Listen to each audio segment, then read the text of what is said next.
आदरणीय प्रधानमंत्री जी ऑपरेशन सिंदूर के नाम पे ऑपरेशन वोट बैंक शुरू कर चुके हैं और मैं प्रधानमंत्री को कहता हूं कि वो सिंदूर के सौदागर हैं। बिहार की चुनाव रैली कर रहे हैं, फिल्मी सितारों को मुंबई में संबोधित कर रहे हैं, केरल में उद्घाटन, आंध्र प्रदेश में उद्घाटन, गुजरात में रैली सभा, लंबे चौड़े भाषण। तो प्रधानमंत्री कहते हैं हमारे शरीर में, हमारी नसों में गर्म सिंदूर बह रहा है। मैं कहता हूं प्रधानमंत्री की नसों में नौटंकी बह रही है। जैसे ही लाइट कैमरा एक्शन देते हैं उनकी नौटंकी शुरू हो जाती है। कितना झूठ बोलोगे आप इस देश के साथ? आपने सीज फायर क्यों किया, इस देश को जवाब दीजिए। पूरे देश के 3 सवाल है। नंबर 1, वो आतंकवादी पहलगाम में आए कैसे? नंबर 2, उन आतंकवादियों को अब तक मारा क्यों नहीं गया जिन्होंने हमारे बहनों के माथे के सिंदूर उजाड़े? और नंबर 3, ट्रंप के दबाव में आपने सीज फायर क्यों डिक्लेयर किया जब भारतीय सेना पीओके पे कब्जा कर सकती थी, बलूचिस्तान को पाकिस्तान से अलग कर सकती थी।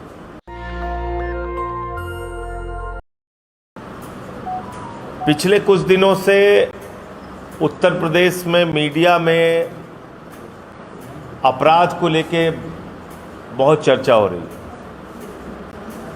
कि 24 घंटे में 14 हत्या हो गई। शायद ये रिपोर्टिंग अब शुरू हुई, लेकिन हालत कमोबेश यही पहले से ही थी। 14 15 हत्या, फर्जी इनकाउंटर, ये सब चल रहा था। लेकिन अब मीडिया की निगाह इस तरफ पड़ी है कि अपराध बहुत तेजी के साथ बढ़ रहा है। अभी 18 मई को आगरा में एक मंदिर के अंदर 5 साल की बच्ची के साथ रेप हुआ। 5 साल की बच्ची के साथ। और उससे भी ज्यादा शर्मनाक बात यह है कि जब वो बच्ची चीखने लगी, उसकी दादी वहां पे पहुंचती है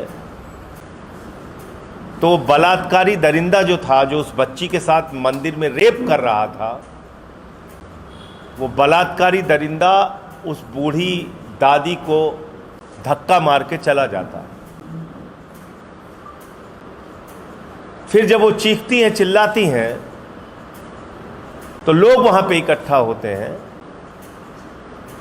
और उस आरोपी को पकड़कर पुलिस के हवाले करते हैं। ये सोचकर कि पुलिस जब उत्तर प्रदेश की ये सुनेगी कि 5 साल की बच्ची के साथ मंदिर में रेप हुआ, तो आरोपी के खिलाफ सख्त कार्रवाई करेगी, उसको पकड़ के जेल में डालेगी, उसको आगे सजा कैसे मिल सकती है इसके बारे में सोचेगी। लेकिन शर्मनाक बात यह है, और आदित्यनाथ जी के कानून व्यवस्था के दावे की पोल इस बात से खुलती है कि उस आरोपी को, बलात्कार के आरोपी को, मंदिर में 5 साल की बच्ची का रेप करने वाले आरोपी को थाने से छोड़ दिया जाता है। फिर उसकी मेडिकल रिपोर्ट आती है और मेडिकल रिपोर्ट आने के बाद तब उस दरिंदे को गिरफ्तार किया जाता है। क्या इससे ज्यादा शर्मनाक बात कोई हो सकती है? कहीं कोई बच्ची छेड़खानी से तंग आके, सहारनपुर की घटना है, जहर खा के मर जा रही है। कहीं किसी का बलात्कार हो रहा है, बलात्कार करके हत्या कर दी जा रही है। कई ऐसे बीजेपी नेताओं के वीडियो आ रहे हैं जो ये दिखाता है कि महिलाओं के प्रति इनकी सोच क्या है।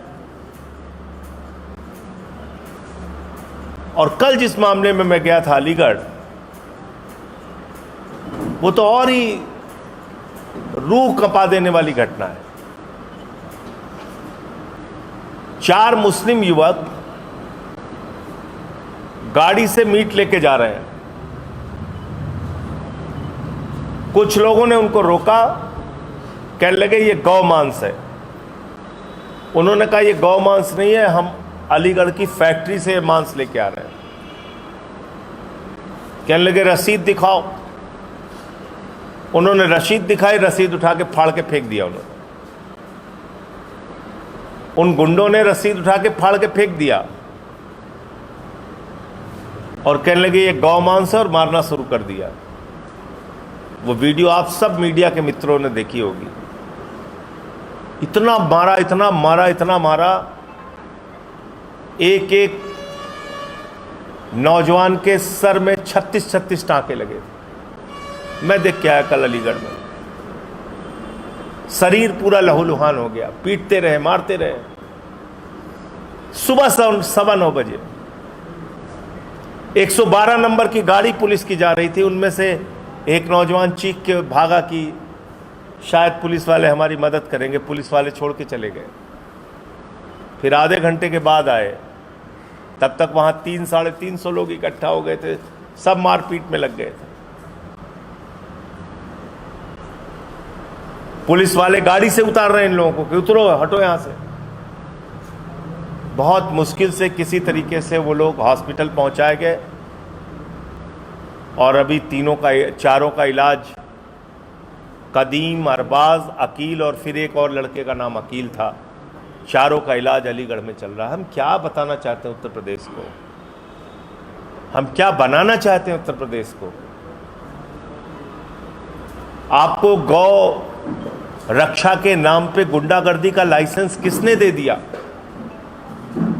और उस मीट का परीक्षण हुआ, रिपोर्ट आ गई, उसका लैब से उसकी टेस्ट हुआ, रिपोर्ट आ गई कि वो गौमांस नहीं था।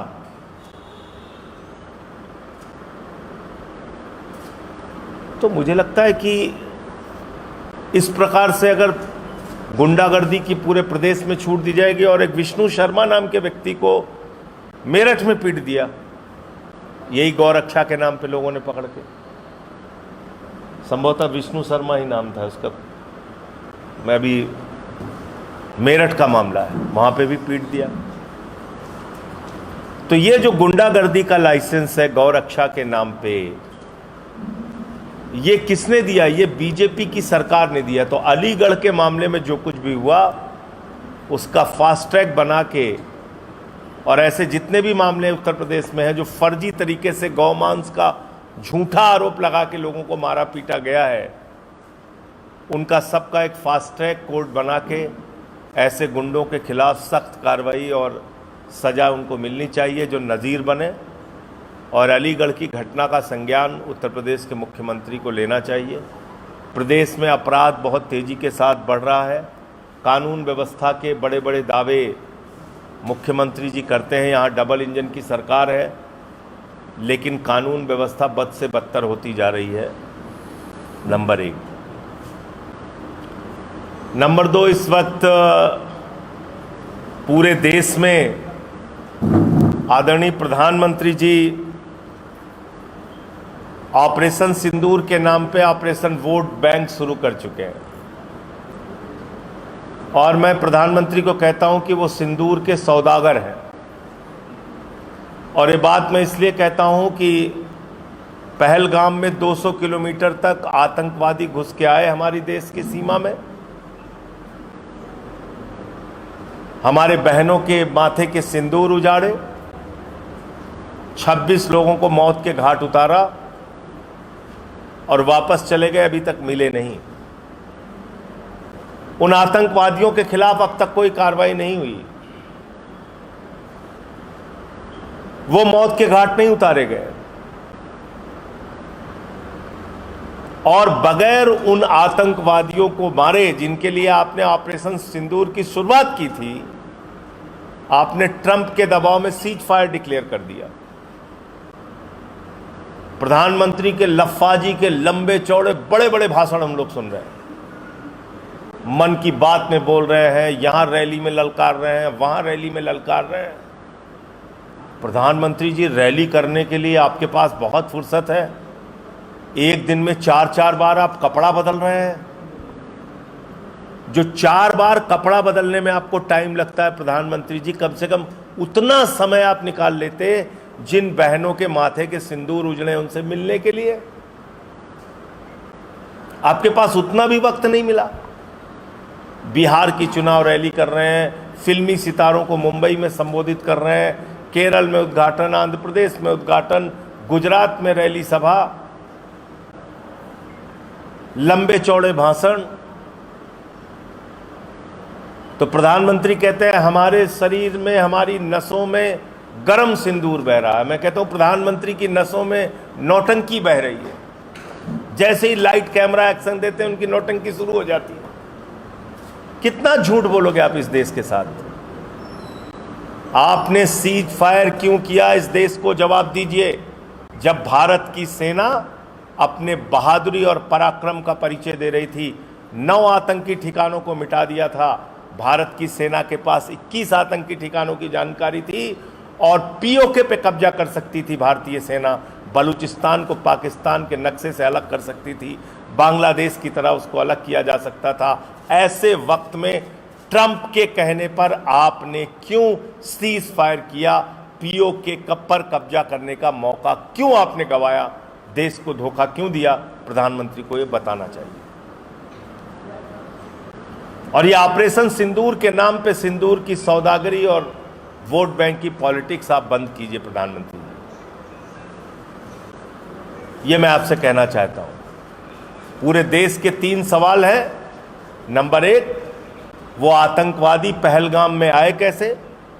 नंबर 2, उन आतंकवादियों को अब तक मारा क्यों नहीं गया जिन्होंने हमारे बहनों के माथे के सिंदूर उजाड़े? और नंबर 3, ट्रंप के दबाव में आपने सीज फायर क्यों डिक्लेयर किया जब भारतीय सेना पीओके पे कब्जा कर सकती थी, बलूचिस्तान को पाकिस्तान से अलग कर सकती थी? ये 3 सवाल का जवाब प्रधानमंत्री जी को जरूर देना चाहिए। और एक चीज़ मैंने सुना, मुझे कई बार भाजपाइयों पे बड़ी हंसी भी आती है। कह रहे हैं कि अब बीजेपी का कार्यकर्ता घर घर में सिंदूर बांटेगा।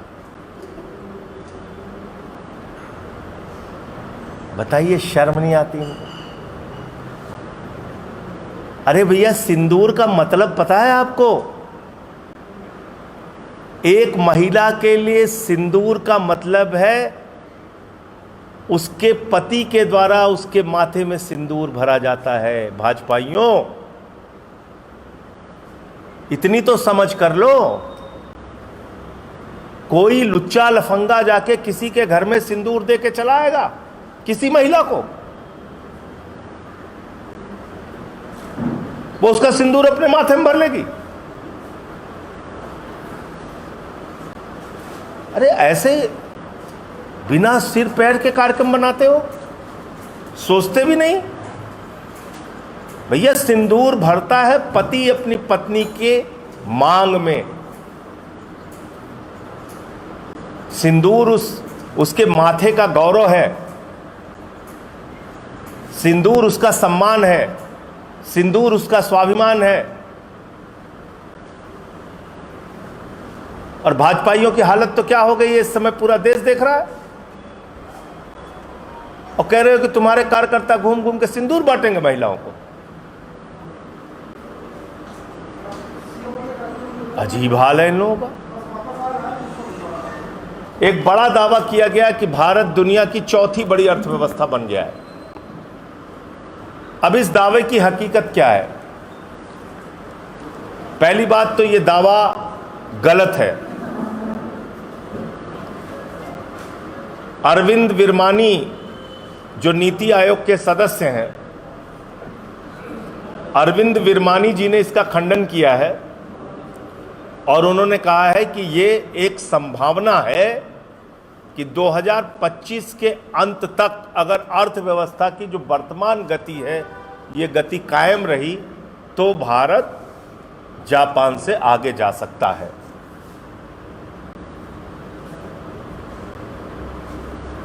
लेकिन ढोल पीटना शुरू कि भारत दुनिया की 4थी बड़ी अर्थव्यवस्था बन गया। हमें भी खुशी होगी, हम पहली अर्थव्यवस्था बन जाएं, दूसरी बन जाएं। लेकिन वास्तविक खुशी आप लोगों को कब होगी? जब इस देश की प्रति व्यक्ति आय बढ़ेगी। बड़े अफसोस के साथ यह कहना पड़ रहा है कि भारत दुनिया के 4थी बड़ी अर्थव्यवस्था जो कि बनी नहीं है, बनने का दावा कर रही है, मोदी जी दावा कर रहे हैं, लेकिन प्रति व्यक्ति आय के मामले में भारत 140वें स्थान पे खड़ा है, 140वें स्थान पे। और प्रति व्यक्ति आय के मामले में हमारे देश के प्रति व्यक्ति आय क्या है, थोड़ा ये लिस्ट जरा ध्यान से सुनिएगा। अमेरिका के सालाना प्रति व्यक्ति आय है 74 लाख रुपए। चीन की सालाना प्रति व्यक्ति आय है 4,80,000 रुपए।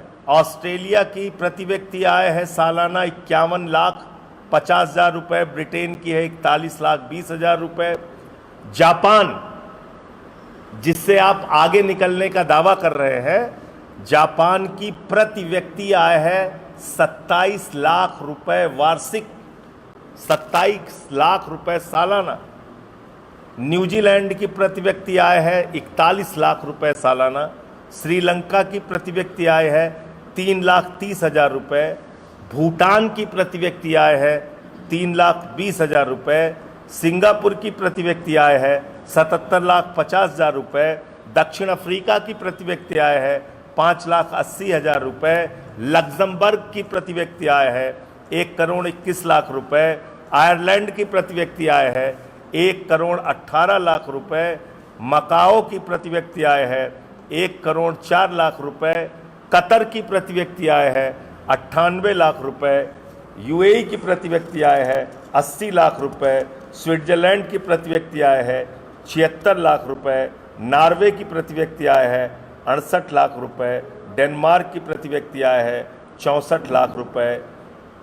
भारत की प्रति व्यक्ति आय है 2,43,000 रुपए। और भूटान की प्रति व्यक्ति आय है 3,20,000 रुपए। और श्रीलंका की प्रति व्यक्ति आय है 3,30,000 रुपए। तो हम प्रति व्यक्ति आय के मामले में भूटान और श्रीलंका जैसे देश से भी पीछे हैं। और अगर हम कहते हैं कि आबादी हमारे देश की बहुत ज़्यादा है, तो चीन को ले लीजिए। तो चीन में भी जो प्रति व्यक्ति आय है वो है 4,80,000 रुपये, और हमारी जो प्रति व्यक्ति आय है वो है 2,43,000 रुपये। यानी कि चीन की जो प्रति व्यक्ति आय है वो 2 गुना है भारत की प्रति व्यक्ति आय से। और आंकड़े क्या है, भारत के प्रधानमंत्री ने 18 घंटे मेहनत की, दिन रात मेहनत किया। 2014 में भारत के ऊपर जो कर्जा था वो कर्जा था 55 लाख करोड़ रुपए। भारत के 14 प्रधानमंत्रियों ने देश के लिए जो कर्जा लिया वो कर्जा था 55 लाख करोड़ रुपए। प्रधानमंत्री जी ने कहा हम ऐसे नहीं मानेंगे, हम कर्ज का विकास करेंगे। दिन रात मेहनत किया उन्होंने, और उन्होंने कर्ज का विकास किया। उन्होंने कहा जितना तुम 14 लोगों ने लिया है उसका 2 गुना से ज़्यादा हम लेंगे अकेले। 181 लाख करोड़ रुपए भारत को कर्जे में डुबा दिया आज की तारीख। यह आपकी देश की बड़ी अर्थव्यवस्था। नेशनल दस्तक की आपसे गुजारिश है कि अगर इसको बचाना चाहते हैं तो नेशनल दस्तक को सब्सक्राइब करने के लिए रेड कलर के सब्सक्राइब बटन को दबाएं, फिर बेल आइकन की घंटी दबाएं। नेशनल दस्तक को बचाने के लिए बहुत जरूरी है कि हर खबर को शेयर करें, लाइक करें, कमेंट जरूर करें।